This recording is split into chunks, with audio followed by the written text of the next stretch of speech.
ꯑꯍꯥꯟꯕꯃꯛꯇꯗ ꯃꯤꯔꯦꯜꯒꯤ ꯃꯤꯡꯁꯦꯜ YouTube channel ꯑꯁꯤꯒꯤ ꯃꯥꯏꯀꯩꯗꯒꯤ ꯃꯌꯥꯝꯕꯨ ꯕꯤꯀꯥꯁ ꯑꯦꯟꯕꯤꯑꯦꯁꯅ ꯏꯀꯣꯛ ꯅꯣꯅ ꯇꯔꯥꯝꯅ ꯑꯣꯛꯆꯔꯤ ꯃꯌꯥꯝꯒꯤ ꯃꯐꯝꯗ ꯈꯨꯗꯣꯜ ꯇꯝꯖꯅꯕꯒꯤꯗꯃꯛꯇ ꯌꯥꯏꯇꯝꯕ ꯍꯥꯏꯔꯤꯕ ꯋꯥꯔꯤ ꯑꯁꯤ ꯆꯥꯇ꯭ꯔꯨꯛꯀ 15 ꯁꯨꯕ ꯁꯔꯨꯛꯗ ꯄꯨꯗꯨꯅ ꯂꯥꯛꯆꯔꯤ ꯋꯥꯔꯤ ꯑꯁꯤ ꯀꯔꯤ ꯑꯣꯏꯔꯛꯄ ꯀꯔꯤ ꯊꯣꯔꯛꯄ ꯍꯥꯏꯕꯗꯨ ꯍꯧꯖꯤꯛ ꯃꯌꯥꯝ ꯄꯨꯟꯅ ꯇꯥꯃꯤꯟꯅꯔꯒ ꯑꯃꯨꯛ ꯈꯪꯃꯤꯟꯅꯔꯁꯤ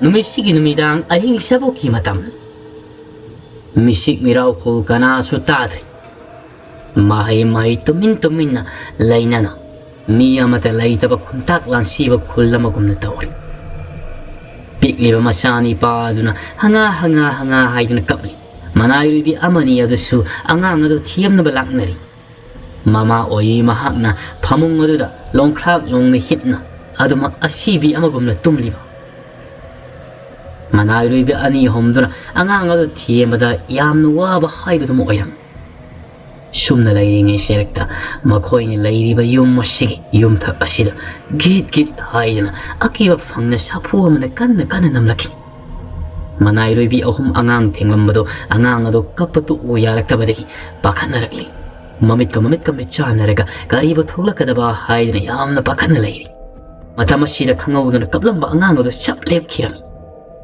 ꯄꯥꯈꯠꯂꯤꯕꯗꯨꯗꯒꯤ ꯍꯦꯟꯅ ꯄꯥꯈꯠꯂꯤ ꯑꯉꯥꯡ ꯑꯗꯨꯅ ꯈꯪꯍꯧꯗꯅ ꯂꯦꯞꯈꯤꯕꯗꯨꯗ ꯇꯞꯅ ꯌꯨꯝꯊꯛꯇ ꯒꯤꯠ ꯅꯝꯂꯝꯕꯗꯨꯗꯒꯤ ꯁꯨꯃꯥꯡ ꯑꯗꯣꯝꯅ ꯐꯟ ꯆꯣꯡꯊꯈꯤꯕꯒꯤ ꯃꯈꯣꯜ ꯑꯃꯈꯛ ꯇꯥꯈꯤ ꯃꯃꯤꯠ ꯈꯛꯇꯃꯛ ꯌꯦꯡꯅꯩ ꯃꯁꯥ ꯅꯤꯛꯄꯗꯨ ꯅꯠꯇꯅ ꯑꯇꯣꯞꯄ ꯈꯣꯟꯖꯦꯜ ꯑꯃꯗ ꯊꯣꯛꯄ ꯉꯝꯗꯦ ꯁꯨꯃꯥꯡ ꯑꯗꯨꯗ ꯗꯝ ꯂꯥꯎꯅ ꯍꯦꯛ ꯇꯥꯈꯤꯕꯒ ꯀꯔꯤꯁꯨ ꯑꯃꯨꯛ ꯇꯧꯔꯛꯈꯤꯗꯦ ꯃꯈꯣꯜ ꯃꯋꯥ ꯃꯈꯥ ꯇꯥꯅ ꯇꯥꯔꯛꯈꯤꯔꯝꯃꯤ ꯈꯨꯂꯥꯛꯄꯤ ꯑꯗꯨꯅ ꯇꯨꯝꯂꯤꯕꯗꯨꯒꯤ ꯃꯑꯣꯡ ꯃꯇꯧꯗꯨ ꯎꯔꯒ ꯃꯅꯥꯏꯔꯣꯏꯁꯤꯡ ꯑꯗꯨꯁꯨ ꯄꯥꯈꯠꯄ ꯑꯀꯤꯕꯇꯅ ꯃꯁꯥ ꯌꯣꯝꯂꯤꯕꯅꯤ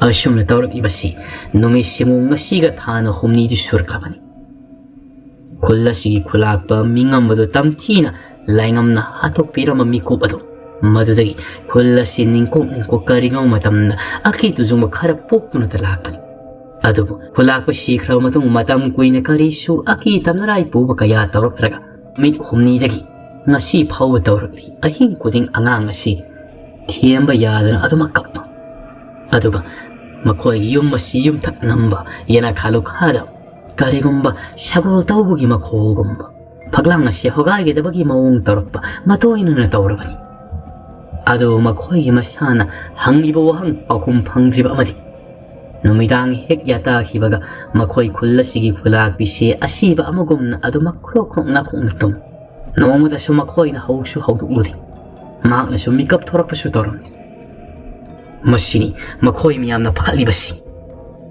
ꯃꯅꯥꯏꯔꯨꯕꯤ ꯑꯍꯨꯝ ꯑꯗꯨ ꯅꯍꯥꯟꯗꯒꯤ ꯑꯁꯨꯝꯅ ꯇꯧꯔꯛꯄꯅꯤ ꯉꯁꯤꯗꯤ ꯃꯁꯥꯗꯨ ꯍꯦꯟꯅꯁꯨ ꯄꯥꯈꯠꯂꯝꯃꯤ ꯑꯉꯥꯡ ꯑꯗꯨ ꯀꯞꯄ ꯇꯣꯛꯈꯤꯕꯗꯒꯤ ꯃꯊꯟꯇ ꯑꯗꯨꯃꯛ ꯇꯨꯝꯊꯈ꯭ꯔꯤ ꯈꯨꯂꯥꯛꯄꯤ ꯆꯥꯎꯃꯩ ꯀꯌꯥꯗ ꯅꯨꯡꯉꯥꯏꯅ ꯇꯨꯝꯂꯤꯕ ꯃꯅꯥꯏꯔꯨꯕꯤ ꯑꯍꯨꯝ ꯑꯗꯨꯁꯨ ꯃꯌꯥꯏ ꯀꯥꯗꯨꯗ ꯇꯨꯃꯤꯟꯅ ꯊꯣꯛꯂꯒ ꯇꯨꯝꯊꯈꯤꯔꯝꯃꯤ ꯈꯨꯂꯥꯛꯄꯤ ꯆꯥꯎꯃꯩ ꯍꯣꯏꯒꯤ ꯊꯣꯡꯒꯥꯜ ꯃꯄꯥ ꯑꯁꯤꯗ ꯃꯃꯤꯠ ꯇꯔꯪ ꯀꯅꯥꯅꯣ ꯀꯔꯤꯅꯣꯁꯨ ꯈꯪꯗꯕ ꯑꯃꯅ ꯃꯃꯤꯠ ꯀꯨꯞꯇꯒ ꯌꯦꯡꯂꯤ ꯊꯪꯗꯕ ꯃꯤꯀꯨꯞꯇ ꯃꯌꯥ ꯍꯤꯒꯠꯅ ꯅꯣꯛꯂꯝꯂꯦ ꯍꯥꯏꯔꯒ ꯃꯈꯣꯏꯒꯤ ꯆꯤꯡꯅꯨꯡꯈꯣꯜꯒꯤ ꯆꯤꯡ ꯑꯁꯤ ꯂꯥꯟꯊꯣꯛꯂꯒ ꯑꯇꯣꯞꯄ ꯎꯃꯪ ꯑꯗꯣꯝꯗ ꯆꯠꯈꯤꯔꯝꯃꯤ ꯀꯔꯤꯕꯨ ꯑꯣꯏꯔꯤꯒꯕ ꯑꯁꯨꯝꯅ ꯃꯈꯣꯏꯒꯤ ꯈꯨꯜ ꯑꯁꯤꯗ ꯇꯧꯔꯛꯂꯤꯕꯁꯤꯕꯨ ꯃꯄꯨꯔꯣꯏꯕ ꯃꯤꯉꯝꯕꯗꯨꯗꯤ ꯀꯨꯟꯖꯥ ꯃꯤꯌꯥꯝꯅ ꯃꯊꯧ ꯃꯉꯝ ꯑꯗꯨꯃꯛ ꯇꯧꯈ꯭ꯔꯕꯅꯤ ꯑꯗꯨꯒ ꯃꯅꯤꯌꯥꯏ ꯑꯣꯏꯕꯗꯁꯨ ꯃꯄꯨꯔꯣꯏꯕ ꯃꯤꯉꯝꯕꯒꯤ ꯑꯔꯣꯏꯕ ꯃꯊꯧ ꯃꯉꯝ ꯇꯧꯕ ꯃꯇꯝꯗ ꯍꯥꯞꯈ꯭ꯔꯕꯅꯤ ꯃꯣꯡꯐꯝ ꯃꯅꯨꯡ ꯑꯗꯨꯗ ꯍꯛꯆꯥꯡꯒ ꯀꯣꯟꯅꯅ ꯐꯣꯡꯈꯤꯕꯅ ꯅꯠꯇꯦ ꯃꯄꯨꯔꯣꯏꯕ ꯃꯤꯉꯝꯕꯅ ꯃꯍꯥꯛꯀꯤ ꯑꯁꯤꯕ ꯍꯛꯆꯥꯡ ꯊꯝꯅ ꯊꯝꯂꯤꯕꯗꯨꯒꯤ ꯂꯩꯔꯣꯜ ꯃꯈꯥꯅꯨꯡꯗ ꯈꯨꯟꯖꯥ ꯃꯤꯌꯥꯝꯅ ꯑꯃꯨꯛ ꯍꯟꯅ ꯀꯅꯥꯅꯁꯨ ꯂꯧꯊꯣꯛꯄ ꯉꯝꯗ꯭ꯔꯕ ꯍꯥꯏꯗꯨꯅ ꯐꯨꯝꯈ꯭ꯔꯕꯅꯤ ꯌꯥꯝꯅ ꯂꯨꯅ ꯇꯧꯊꯔꯦ ꯍꯥꯏꯔꯒ ꯃꯗꯨꯒꯤ ꯃꯊꯛꯇ ꯂꯩꯕꯥꯛ ꯀꯌꯥ ꯊꯣꯟꯀꯠꯂꯕ ꯃꯇꯨꯡꯗ ꯃꯤꯉꯝꯕꯒꯤ ꯀꯣꯛꯂꯦꯟ ꯌꯥꯎꯗ꯭ꯔꯕ ꯑꯁꯤꯕ ꯍꯛꯆꯥꯡ ꯑꯗꯨ ꯃꯅꯨꯡꯗ ꯍꯥꯞꯂꯤ ꯍꯥꯏꯔꯒ ꯐꯨꯝꯈꯤꯕꯅꯤ ꯉꯁꯤ ꯑꯍꯤꯡꯒꯤ ꯃꯇꯝ ꯑꯁꯤꯗ ꯃꯥꯏꯀꯩ ꯑꯃꯔꯣꯝꯗꯅ ꯑꯃꯨꯛ ꯀꯝꯗꯧꯔꯤꯕ ꯃꯃꯥꯡꯒꯤ ꯃꯇꯝꯗ ꯃꯈꯣꯏꯒꯤ ꯈꯨꯜ ꯑꯁꯤꯗ ꯂꯥꯟꯗꯥꯔꯛꯂꯝꯕꯗꯒꯤ ꯃꯤꯉꯝꯕꯅ ꯐꯥꯔꯦ ꯍꯥꯏꯔꯒ ꯃꯅꯥꯏꯔꯣꯏꯁꯤꯡꯗ ꯃꯍꯥꯛꯅ ꯌꯥꯊꯪ ꯇꯥꯎꯊꯈꯤꯗꯨꯅ ꯂꯥꯟꯃꯩ ꯎꯃꯪ ꯑꯗꯣꯝꯗ ꯂꯥꯟꯐꯥ ꯑꯣꯏꯅ ꯍꯦꯟꯗꯣꯛꯄ ꯉꯝꯗꯅ ꯂꯩꯔꯨꯅꯕ ꯍꯥꯏꯗꯨꯅ ꯊꯝꯈ꯭ꯔꯕ ꯁꯥ ꯃꯔꯛ ꯃꯤ ꯃꯔꯛ ꯃꯃꯤꯠꯅ ꯌꯨꯡ ꯐꯥꯠꯄ ꯃꯃꯤꯠ ꯅꯥꯃ ꯌꯥꯝꯅ ꯊꯞꯅꯅ ꯅꯔꯨꯝꯗ ꯄꯥꯟꯕ ꯃꯍꯥꯛ ꯑꯗꯣ ꯂꯥꯟꯃꯩ ꯎꯃꯪꯗꯒꯤ ꯅꯥꯟꯊꯣꯔꯛꯂꯦ ꯃꯁꯥꯗꯣ ꯐ꯭ꯔꯪ ꯀꯥꯎꯅ ꯃꯇꯝ ꯀꯨꯏꯅ ꯊꯨꯞꯁꯤꯟ ꯂꯣꯟꯁꯤꯟꯗꯅ ꯂꯥꯟꯃꯩ ꯎꯃꯪ ꯑꯁꯤꯗ ꯂꯩꯔꯨꯕꯗꯒꯤ ꯃꯅꯤꯡ ꯃꯈꯥ ꯇꯝꯂꯦ ꯍꯥꯏꯗꯨꯅ ꯍꯔꯥꯎꯅ ꯌꯥꯒ ꯂꯥꯎꯅ ꯎꯃꯪ ꯑꯗꯨꯗꯒꯤ ꯆꯦꯟꯊꯣꯛꯈꯤꯔꯝꯃꯤ Matam aduda taibang miyoibagi sawang saban khara manakhrabasu hausikti manadri hek yengbada asiba haksangna mongphamdagi huk launa hawalaga selakpadu mangairi oiriba mawngdo matamdi lepa laitana chatkibana mathangi ayuk yenda anganbadani amaiba tolengi masa laingamdo ngantana hawale hairaga makhoigi sumang thelong aduda mahak sajil tawri sarip charat kaya tawna masasi yang thuknaba haidana hotnariba tawbadabu mahaki manakong asigi pangsinbagi sang mina ngangba sakpa taraktabagi sang asiri nongma henjilakpana ngasi ayuksu adong khara henjilaklam mak haksang sajal tawna masasi khara khingna lainanabagidamagta hotnabadagi maki ning sasor honba warambadudi phakri maki masagi mafam khudingmakta isok sok thabung isi sira tawrambadu madi khangdre Umangtan hakjang sajal ayuk khudingi tawduna maram oirega adu maki khoidau mapa phumsin khiba amadi manakong yai siliba simatangdi mangna phana honrabasu phaba ngamdi laingam nga sidi khangli maki manasi khajik tagi soidna phunjan khiduna manasi tarak loroi hayudu gari maram gino hayina hakjang sajal tawna masana su khanjaluba matamda wakhalama khaklaklam aigi na phunsin kagaduribasi adai kari isu oiroi aina fatkidraba mifatapari thawai miriyalado loisilubadudagi natragana lairaugi sadong machel ado aina sakhibadudagi soiduna oiramgani ado ibatarabadi masibu kokningai laipung khulgi khulaga panganbagi manakta ai satana phadoribra nati mahaki manakta aina chatluraga lairaudo sathokri haiba tarabadi mahaki tangna laijabado sakhrabani haiduna tati aingona sairakpada nattana sairak phau pirakpa yabagi mong laigani ai satpa yadi mahaki wakhal asida ising phut phunjanna mensin khibadugi maramna hausik phau ningsinglamdi laingamdo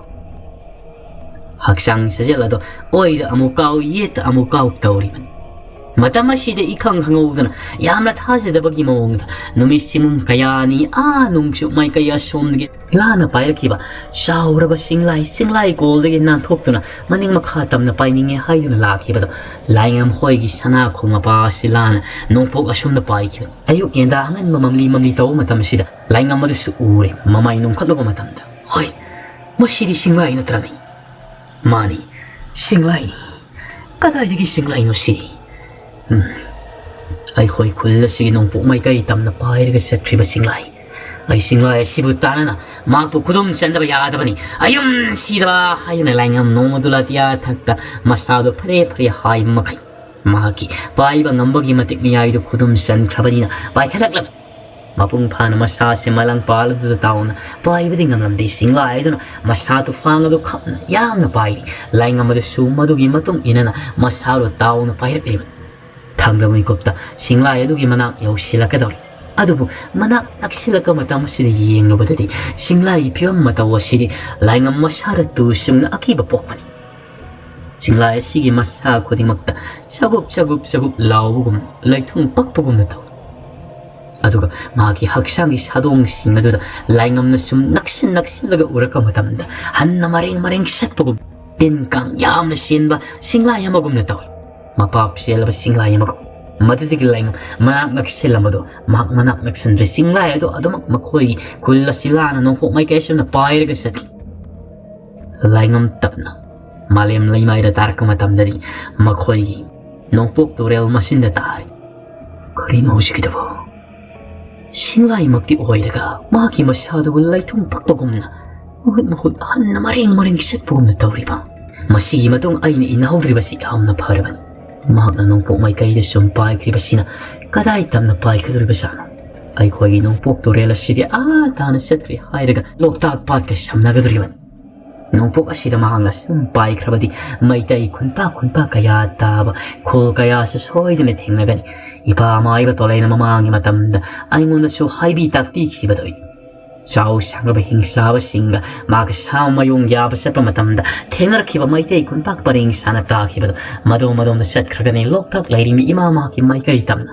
masibo ai ne khaliba silali masi ai ithau nati aduga pai khriba singlai asisu punsi nung sangada ba singlai oira roida masadu bo anna mapot chara ba maring salaba du a swai de bom launa tu zera ka mai si jekrase Sum tawna laing amado mayum may kay taba lambiya somda laklam.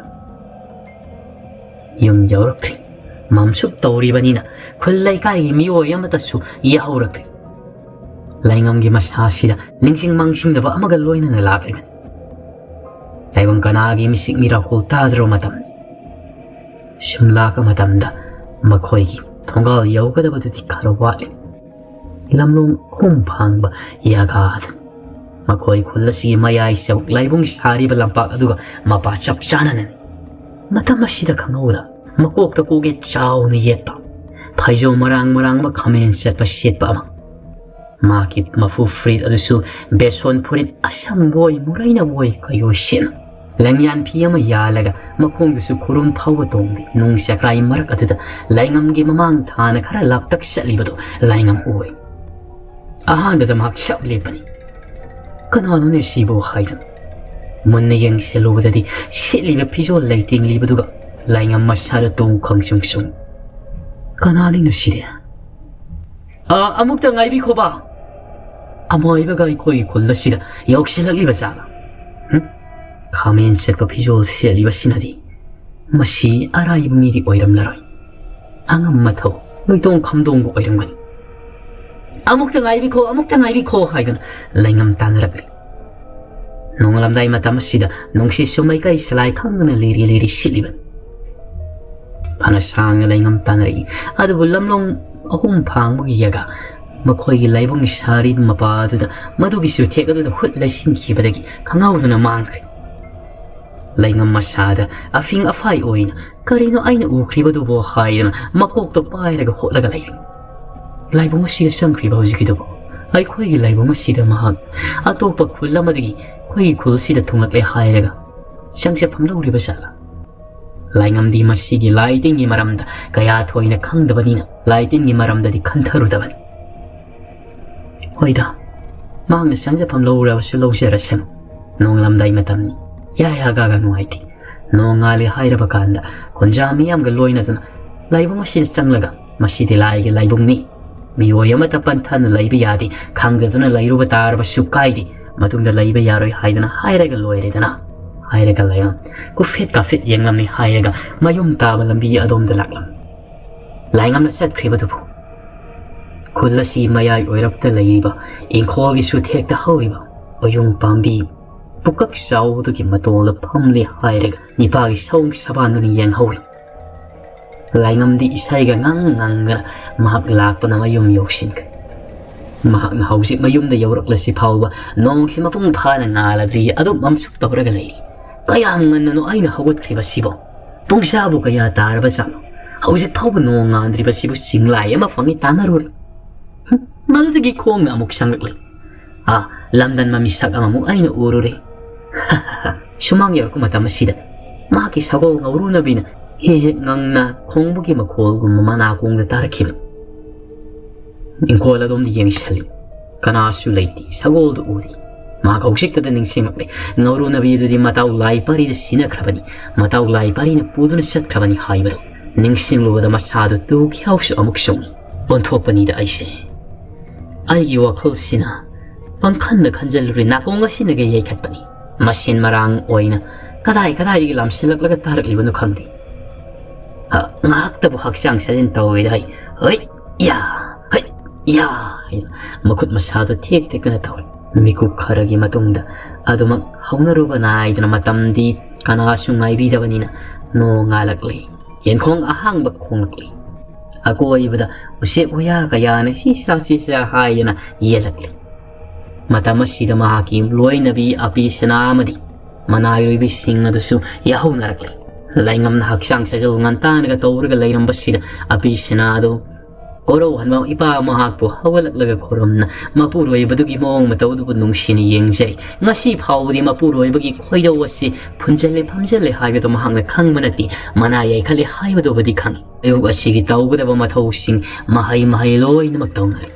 Laingam na dusu masamuro singtok le hayraga makoy kulla sigi kunja manayroy singgulak pangay.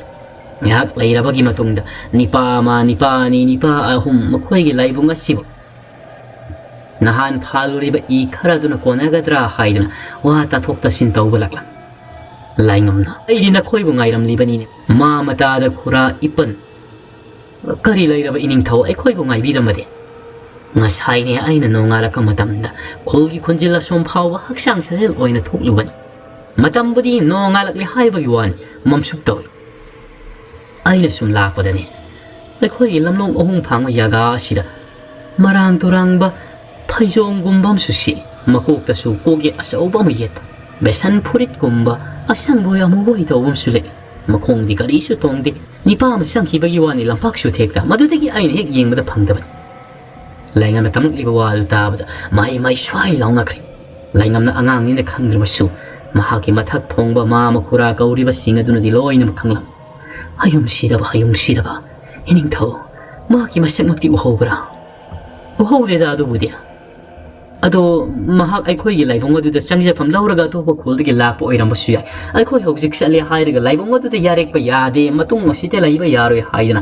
ai khoi namuk tam gi hairu sidra ma mata da khurak ipan ining thau na angang ni na khangdabani madudi khoyum lai ni ne ha kari haiba mani khoyum lai ni madudi napa to le na mama gi matam di ni lai ani gi marakta amana ama una na mateng pangna dharma gi namakta phisang amana wayal kha khibadagi madugi matung da khoyum lai amata mi na una thengna khidabani pukmen pawmina khidabani amai silon chapa mi na tan aduga na hang na madu ururiba thengna dudi masak phau urak tribadi ibungo laingam yamna pharaban karigo masak tamadu uramba tarabani nahak phima mama tarui dawni wan thadana lakna rangbadabani lamlong ahum phangbudida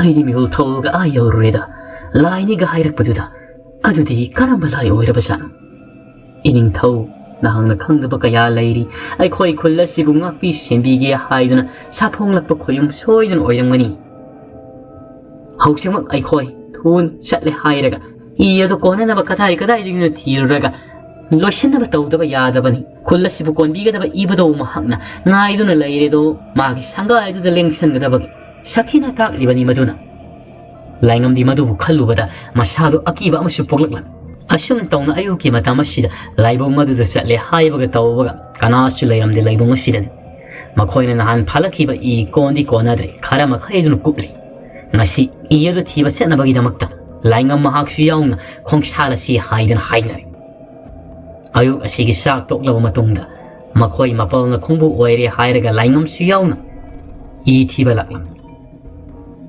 awang pang mai kaya somnani lakliba atai mai kaya de I horoi haibido makhoina khangmanina laingam na khura mamangi matamda I khoina phan khiba lai oiraba iyado madu yarabadi hek phagadaban madu su yadabadina ai khoi kharadi waba tarini khura ining thau khun koliba lai waba singdeda ai khoina angamba pangal puthoklaga inga chidi yauna thuna phalakadabani ko konanaba mama tada khurana khoidi khangbu khangli aidi madugi maramda kaya thoina khangmana tido iyasibu nahan na khoina phalubudu karo mai kai digina nungsu mairam masomna khara haidoglagan ngasidine awang suthi asida I khoini hek thirasi asumna ma khoi mai kai adom lakla laingam gi masasi tu khangsung sungbugum na taw na saidi gi wa ngangari bani haidana tawri budusu laura ga ngangna bani laingam masibu ma khoina tana bani haid laingam madusu ha haibo wa haido tadri anira khalaklo haibo wa haido amata haidri ma khoi tana bani makoi kholgi khunjam mioi singasina makoi ningthau oiriba laingam mana yai khatle mana ta thire haibisi loina khangna badina kanna loina maknang laingam asibu tana ba hai tada aswaidigi oina phala sira ining thau masigi iyasidi ifa phajadena iroina ge yaw lambagi lekhom nang itai bugu mandrane kadai digi no da tada masida bu kadai digi iroi laigadaban ining thau lamda leiba lamgi iroi haidana makhala masulai makoi singdi yamna sathiba makoina bu lairaba asumna yawan mani mathang hainari iroi oiramloi haidana iyasi haudi hawe haibu shuru nai khaibagi laikhom nang itai haibaga tawbaga makoi singdo purak liba thangkola duga loinena iyado phan ba horakba sauraba lairi lama khak yawalakli I marak adudagi sabung haidana kara kuthaba mayai wairu ising lairi badudagi Mabuk adusu tahi kang kariguma sajaw mo umlubagi mawong na taon. Makoy singdo, hay, lai, hay na kakanari. Ihaw mafum hay ba sidabo, akut arang pati pumti o na tao mafamda da haw kanina. Makoy na laki ba mafama sisu. Ihaw riba sige mayay o irap tao da, ko mo'y kayo ay malay ba doon ni laire. Laire na dong makoy miyam na uknarami. Mabuk ado itan-tan na laibadida kariguma sajaw mo di umluri haibado makoy na kangdari matama sida mo kangawdo na laingam na nga say nungan pong tawrak pada makoy gi kolgi nung kung may kaya pair ga sat kibas chawra ba singlay tong pakungum tawdo makoy gi mapasilana niyam na paitar lang singlay do ubo makoy singyo pakat na masil masana men sinjarga kasiktang hantok le hairga paktaraga yingi makoy singlay na ukida na ba hairga kaya ang nakafangli ba no singlay do na lairel yaw laga mabuk ikang na lairi ba to madugi may kaitam na paitarak ni hairega makong ani mo kun tap lawan sak kay lairi laro aduga madugo puri hairega nung siya may kaitam mo paitam na satkira may pupu hawala gayang na hawi hay lairin si pugay ni umay binalinsyan ba si mga hairin ni sao kaya na masigi singlay si siya adubo makisawang si di laitang pagkog na tawini Lain na so maya ka makayeng kari mataw mo si buhay na taw dabo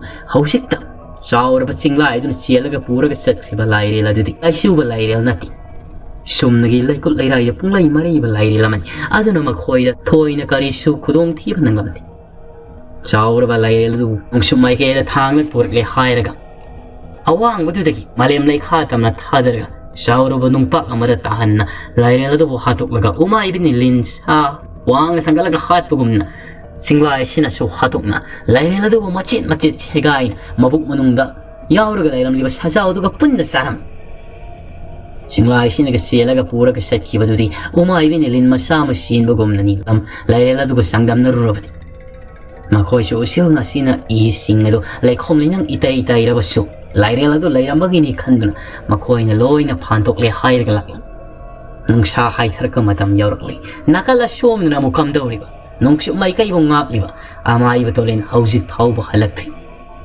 ngarang masani pa na una nung matulat yatak na pakit kriba dugi muring sapilan bino siyalit Lucia madising manulang len mapuroy ba halaktra bada makoy di sagani takani tongani kaukal mamay mami ipom kay karay doon na hangit set kribas ay koy so hayram taklam di hayan ang tengtano ay nagkapi masani pa taway lapo do mapado bu yamas haw na mahakso masing masol nain masiyam madapam makula doon gri tak na laymay doon ngarang nang doon na layriban asyom na amay batole na doon mak miram le na sibutay hayraga tarang marang da kongit na raklaban Muring safilan pia si masara tuan kiyo mikop atutigi mahak na su kangle tarang marang da kungit na bada mahak asi yam na sapagan ama panggal su kaya mahak ni hay na kangbadigi tarang marang da kungit na rapan ngarang mahak ni hek nong wala tiya takta pai khalat patutagi hausik pawal liap na tarang marang may kaya siyom na pai na lang ibang amay batolin do masados chok taba awa bakari su kanglamdi Pajraba ako'y bagi pibam singado yengli tarang marang naduda. Miram lien mahu salairi mi ima mahaki pajaba aduga tarang marang mapu mahaki kusyami pajaba si ang ko tongan mamahaw. Tolay na uwi. Tawan misya kaya paring masing tingam na ngaylayri. Miram lien di nung bumanglabadi masi ubanati adu tarang marang nasila laklab matamdadi laway na nga na uwi. Maliam taibang pala sigumba ato pa taibang palso masing tingam na nalay. Mahang hausik lak libas si muring sing saray adugi may kaitam na tirak liban. Maramdi yakay haibadu bu haudok na ba yakay haibagi may kaitam na lanba na ba kaya na adu amay batole na hausik paubag hangday. Muring sing saray haibagi matik niyay si kaya mo yam na kanbagi haibadu. Laimit halaga usaba kang sabado kaktani mahang natin. Taibang sebi mga po mahak na di mahaki sadong uwi ba amay ba tole na karam tok laga ba hay na mahaki siya kumaya sibu yengo na lay. Amay ba tole tarang marang ito masawdo tao na pay hay raga wakal da amu kalay. Kari kung ba ay na mureng sing saredo ba tiya ba fangdrabadi madugi may kaitam na pay na siya pangamdrabadi. Ayamu ay yung mong iran yay miram din hanba tari bra. Kari kung ba yakay hay ba sibu ay Mureng safi lanpi asi sara tholaba matungda lambana badadi khara khajikti lai thokpasu oibiyai. Aigi khutta loina rakliba. Sapu sai khusi phamthola sigi mating yaina su taraina yakai haibadobudi hatok aina sungamgani. Sum mahak paidun lagli. Mamai thangidi amai batolen si. Tarang marang asida lao na hekta may sayaw na kanna silaba nung sila makaksisilagli. Yam na kalimiram na sit nung sila duga sama da sama kili. Amay batolen masado tarang marang adu da pay na laklambado magpay badong mamsilagli masasi peri hayraglam nung sila do masada sapukan humsilagli may sayaw na humsilagli. Aki mureng sapilan piya dusu may dayo ipagom ng angsang-angsalay.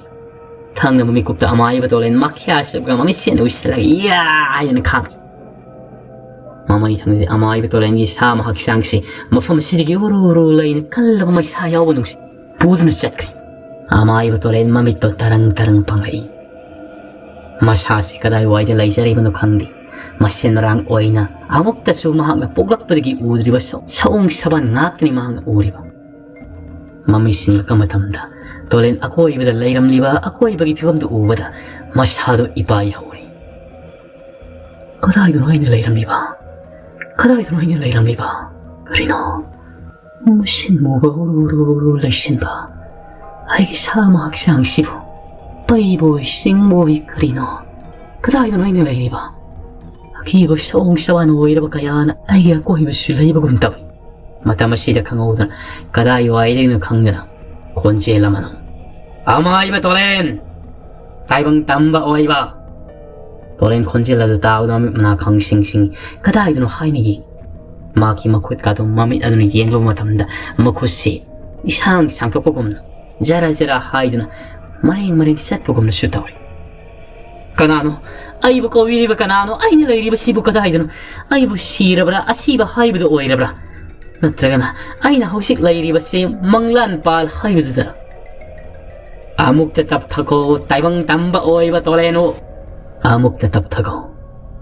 Karigi aduk taping libano.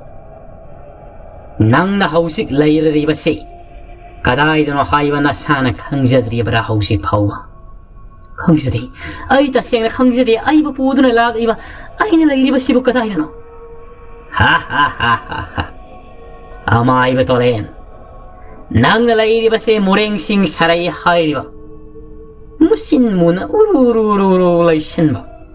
Masidigi nan tokpa kana sungamdraba madugi sayom nung nani yakay haybagi sa tokpa mamadi sa tokpa oiri ba mafamududa mani adudi nang yakay hayba na tra ha taibang tamba oy ba yakay hayba na ti aidi nang gilam zinglam tak pigi hayna taibang siyempi pa mapu mahag na Aibut harakpani. Ayasi kanano na hakhang labra. Mamangi matamda. Ikoya ni pun hingsay tamakaya sukudum sa mikong milil pung mayo sida bagi taway miriyaw ni mapumahang na aibu na haki managtam na harakpani. Ha, mikong milil pung mayo sida ba ay gasakma na ba? Mani. Nanggi mamanggi mapok langola doni. Nanggi saktam ay pamduhan riba sinakarigi.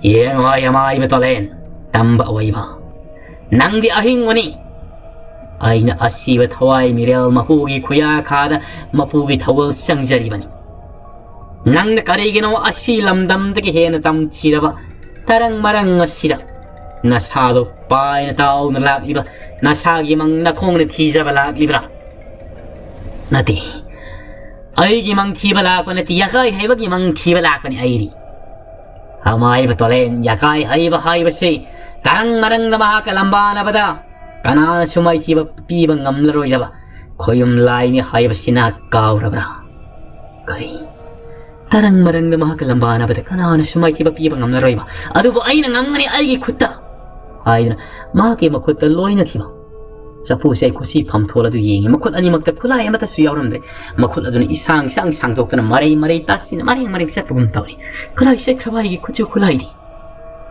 amuk tetap tako amay batolen hausik matam layri yakay hayba mahak nga nang buta na raglabadi ng sen pam layroy Tarang marang asiri nangi matik mayay lairaba mahakpo hatpa ngamgadaba sapu say kusi pam thola duna mangone kari su tauba ngamlay.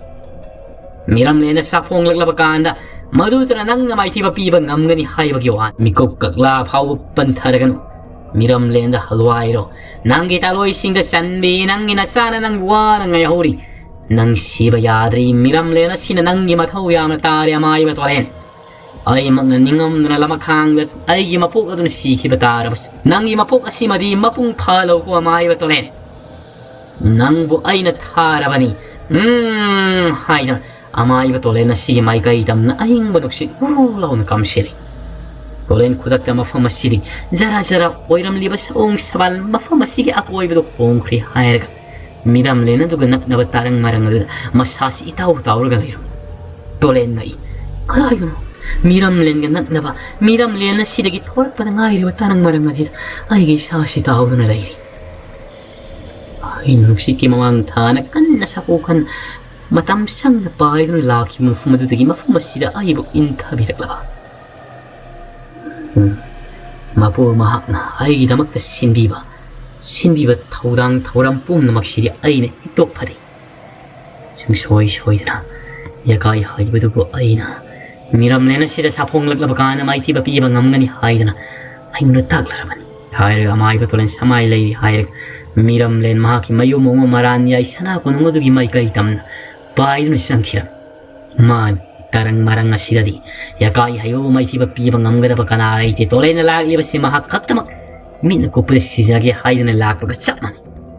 Madumak na. Mapumaki kumahay di kay ba yada ba nina. Pambayaman na traga ama tauraga ama ay ba tolay na sibo. Miram na sida min ko pala yoko lakiban. Nung sige nung tugi matam yok silak labada. Sing nung kudan. Manayro ising na doon. Numin humni surak lang fawang hangoy tamda ba nga sida mayak sing na tamlari. Makoy na ahing kuding tingnak hiba daw kulaki saumay da. Adaw saumay di tazati. Nahaan makay mamangi matamda di kukak laur ko matamda. Mga natak hiba ngakten handang numin ini humni sidi. Asiba mo ahing tumanin. Mga masana tumli hay buto tazatan. Nakoy ni hekta makida na pungang nangangi. Ipuloy wag isibagi tamna ba ni kay hay duribra. Makti puloy-loy kay sikri, makit haway na katam na katabalay ti. Isa kapli ba budi, mabuklang na nagkapoy na masuyay. Ado mo na koy ni yung masige akoy ba da, akiba fang ba konsil tay kakay na nagakaysili ba di, na koy, ay yung masidala ingrawas amatalak pira gano, ima isa kaktalay siyagi. Manay rubising na lumamay ngang sil ikay na gaoy na tuklag. Kulapis sa umay iwakay ito da, kulag bagalay trabas sila makoy na miray bagum na, Kalam lagani hayon sukali. Ompok ama di tau tangu du hanjilak tuna punna hausik ti lay minarawan. Tau tangu du di horel numidang mak oy na lek lagay. Atay manayro singa sinan lek ning na haisin ba oiram lagani hayo du sukalla tuna horel di mahak matanda no pi atay amatay yaw dun lek lagay hayo na kulak pi saumay di su hayam. Adubo makoy na kamda bagi wani. Karigong ba makakti lay rarabani numidang. Sapong libani makoygi singnung kulla sida mamangi matamda kulak pa layringi matamda di madu amuk ta phaw tawdriban adu kulak pa na sikra manamit kayanigi matungda tawrak liba sina takbani kulak ko mingam baga kari mari layna babu oiribano mahabado matam dileya palayta na satki yasyang akpagi matam oy silakli may kaya marum na makoygi layna na ba yung kay pasya na sare uhay na marangkay na palara ba umanga duda Mayong biya madi sapabagi. Isagol taruk aduna siyo makoy na sana na wahi kaya hik naga mafam sana tamli. Sapabana. Mayong biya. Yasyang nagpagi matam si oiri ay di waba na loiri. Pikla ba yung masiyay koy na wahi upal maruk makung masida sa harabanina. Ado mayong biya. Masidi nang inafamda ay nagkari ko mamakagda hay sagi matang sa di hay bazo kan ngano ko mayombi na kariwano hayo